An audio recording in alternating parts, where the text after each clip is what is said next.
little bit longer just in case some people needed to get in a bit later. So I'm Lee Cassidy from Tactile Technologies. So we're running this event, part of the BirminghamTech Week piece. How many other events you been to? Anybody been to any events this week? No, not this week. No one? What? Which one did you go to? I went to the lack of skills in the industry on Monday afternoon, and I went to Tuesdays at Marks and Barks IP. So I went to the kick-off meeting on Monday with just 300 people in the auditorium at the Millennium Point, which was really good. So I don't know if you know anything about how BirminghamTech Week was put together. So it was an idea somebody had 4 months ago. And the idea was, well, in London, for the last 6 years, they've had a London Tech Week, and they've had lots of people going there and doing lots of events. Why don't we do it here? Because we've got a very good tech community. Let's try and get people together, collaborate, learn something. So they put the feelers out, and they were trying to generate 4 events in the week. So they've actually got 68 running all week. So quite a bit more than that. So what I've got to do is just go through a few slides on Tech Week, because we're being a part of that, if that's working from here, which it doesn't seem to. Oh, here we go. So it's just a short video.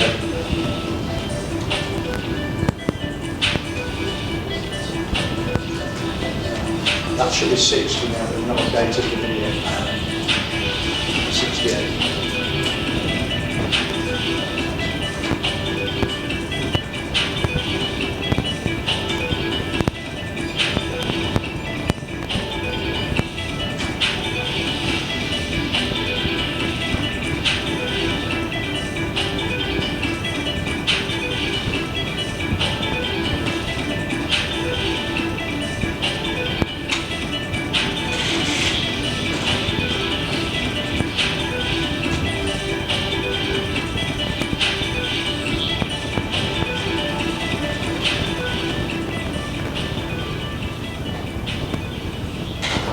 So the key thing to this is trying to get people to work together in this community we've got around Birmingham, to learn from each other, to inspire each other and do something beneficial, and that's the idea of it. So I don't think my clicker's working. I think you'll have to press the button.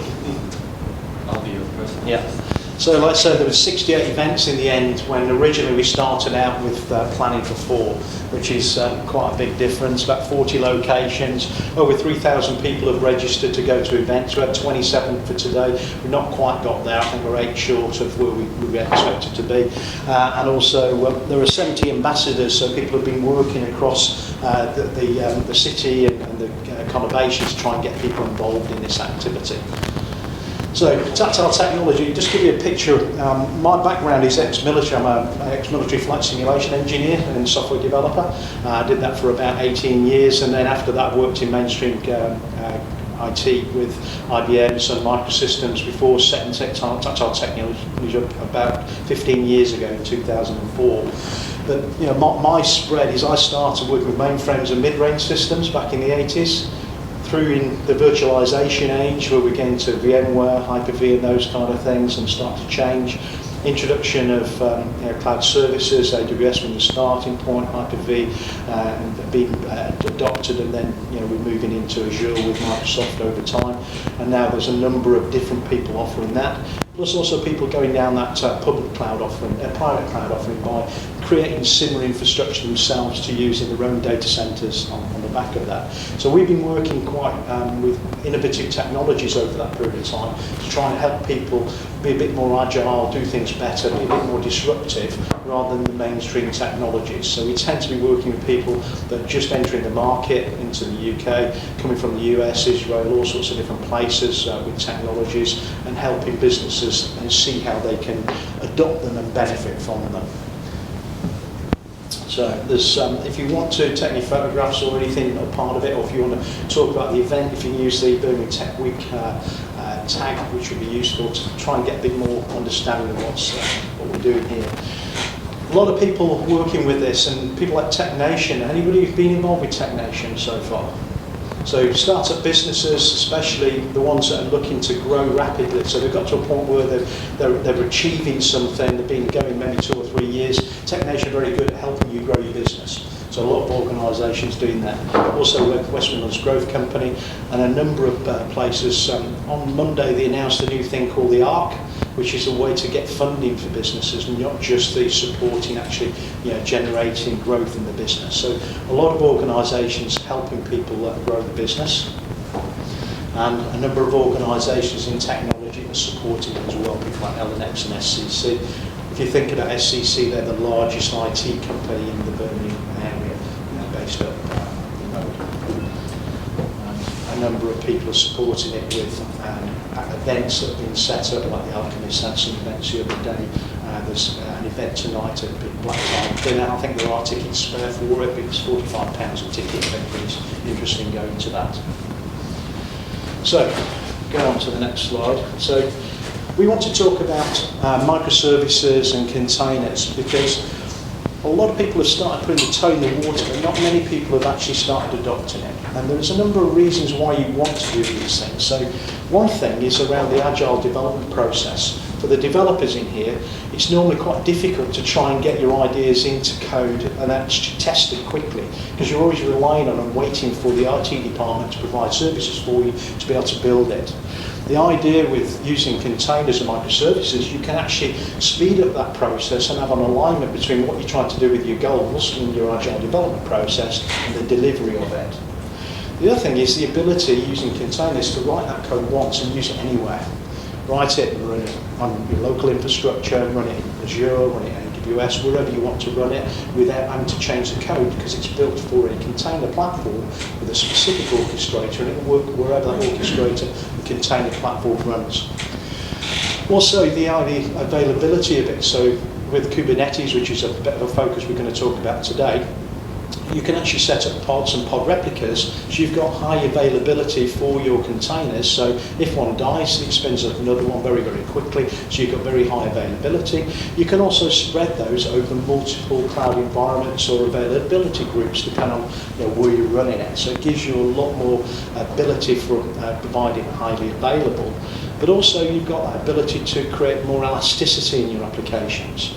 So if you think about the way we used to write code, we would write one big code base, we'd bring it all together and link it and compile and we'd end up with one big bit of code that runs across virtual machines or physical machines.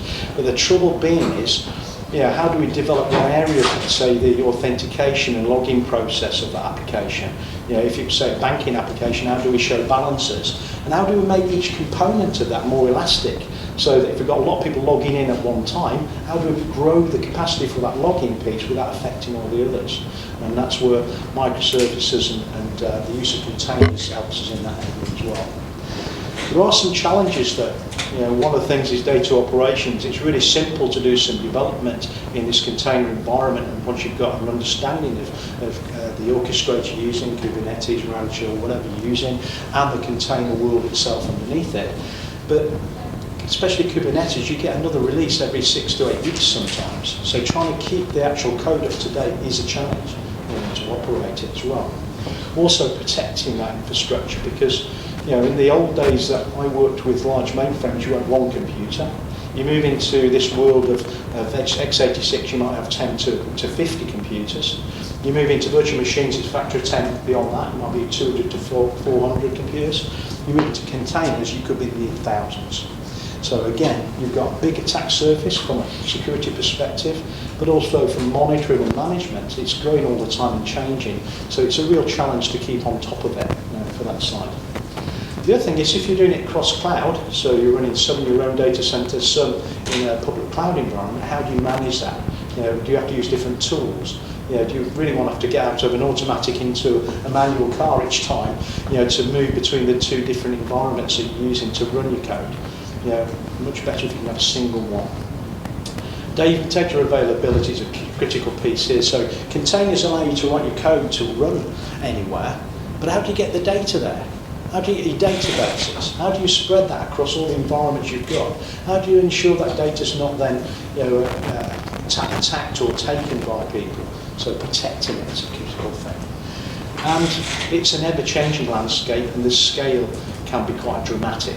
Some organisations are running very, very large numbers of containers nowadays when they run into it, and that's the thing that you're going to have a challenge of when you move forward.